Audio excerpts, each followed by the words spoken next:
Perso, quand je ne dors pas la nuit, c'est la galère le lendemain. Imaginez ne pas pouvoir dormir pendant carrément près de 6 décennies, oui près de 60 ans. C'est une folle histoire, digne d'un conte, et pourtant, aussi incroyable soit-elle, elle est bien vraie. Cet homme, âgé de 80 ans, n'a pas fermé l'œil depuis plus de 60 ans. Mais qu'est-ce qui l'empêche de retrouver le sommeil? Voilà son histoire. Il s'appelle Tha Ngoc, a aujourd'hui 80 ans, vietnamien et serait atteint d'un cas d'insomnie permanente. Marié avec 6 enfants, il n'aurait jamais connu de nuit de repos. À la tombée de la nuit, au moment où sa femme et ses enfants s'endorment, Monsieur Ngoc ne ferme pas l'œil. L'agriculteur allume sa lampe pour travailler dans les champs, fabriquer de l'alcool, s'occuper de ses cochons. Comme il le dit très souvent, ne pas dormir c'est supportable, mais ne pas travailler, c'est terrible.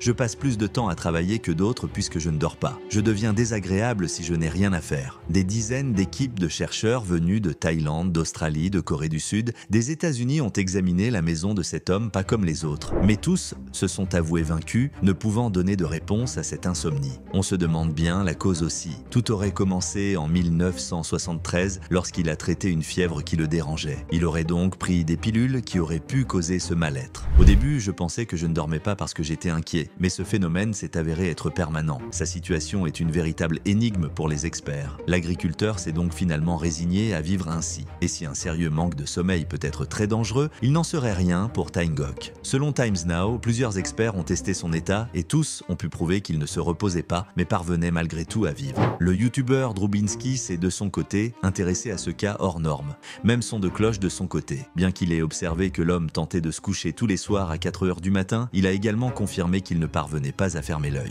Et si son énergie reste intacte, Tay souhaiterait tout de même à nouveau connaître les sensations du sommeil au moins une fois. Et croyez-moi, on le comprend. Que pensez-vous de son histoire ?